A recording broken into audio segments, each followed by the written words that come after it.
حبايب قلبي، ازيكم؟ يا رب تكونوا بخير وفي احسن حال وفي اروق بال.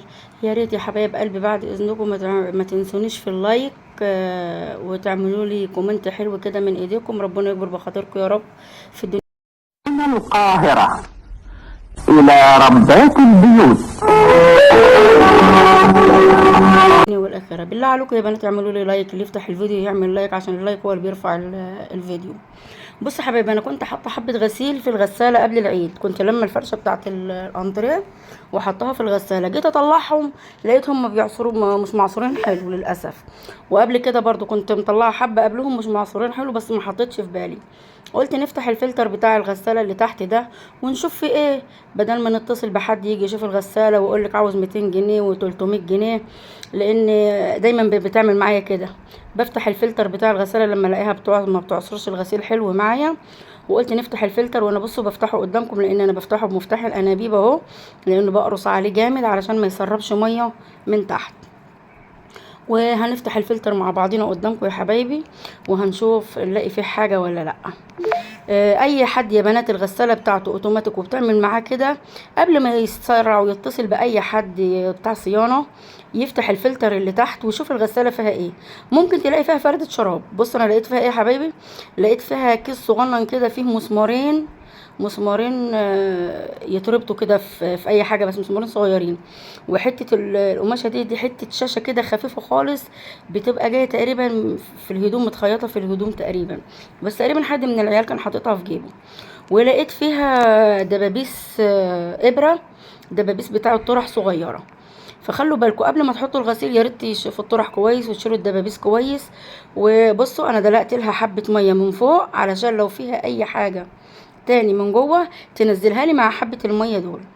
بصي لما دلقت حبه الميه دول نزلت لي شويه رواسب بساط كده. بتاخدوا بالكم من الاستراس اللي بيبقى في العبايات وفي التيشيرتات بتاعه الصبيان.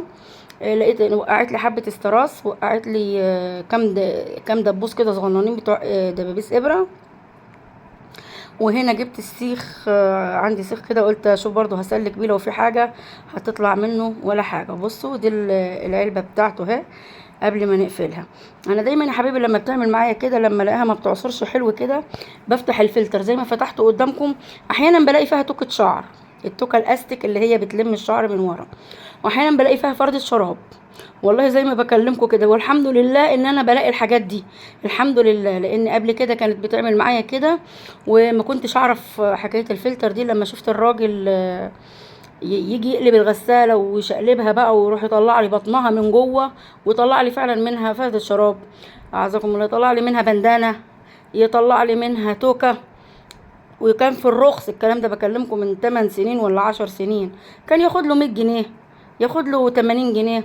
دلوقتي عشان اجيبه يقول لي 200 جنيه و300 جنيه، طبعا عشان هيجي البيت وطبعا هيقلب الغساله وكده. شفته مره قدامي بيعمل الفلتر كده، فمن ساعه ما شفته بصراحه وانا بقيت لما الغساله بلاقيها ما بتعصرش حلو بعمل الحركه دي. والحمد لله بفضل ربنا وكرم من ربنا، ربنا عالم بالحال.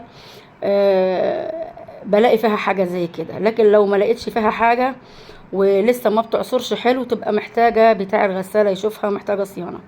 بصوا حبايبي زي ما انتم شايفين المفتاحين اللي جنب بعض دول، هما واحد بيوقف العصر او بيخلي الغساله ما تعصرش حلو، تعصر نص عصره، والتاني داخل لجوه. بس لقيته داخل لجوه، حاولت اطلعه، طلعته فعلا ودخل لجوه تاني. بس الحمد لله مش مؤثر على الغساله، مش مؤثر عليها لا في غسيل ولا في عصر ولا في اي حاجه. فسبته داخل لجوه عشان ايه؟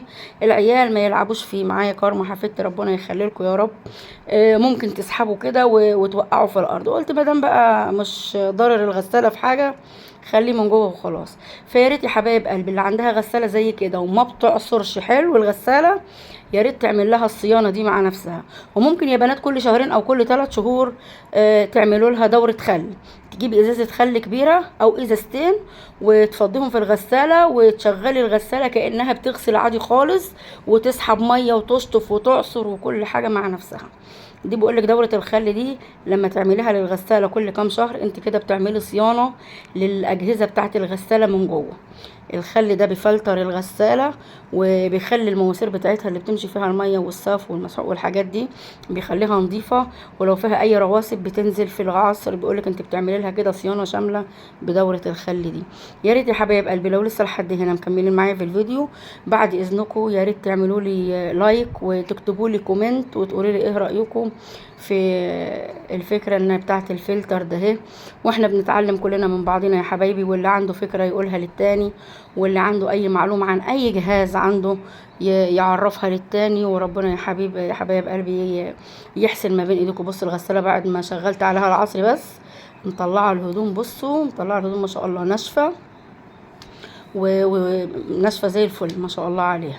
الحمد لله الحمد لله، لان فعلا يعني ما تكون ما لقيتش فيها حاجه وما بتعصرش حلو كانت كلفتني مبلغ. وانتوا عارفين طبعا دلوقتي اي جهاز عشان تجيبي له حد البيت كمان يجي يعمله، مش هتوديه له خلاط مثلا توديه له ولا مروحه، يفضل بقى يقول لك قد كده وقد كده، وانت عشان مش هتقدر تودي حاجه زي كده عنده لازم تدفعي غصب عنك. وحسن ختام سلام.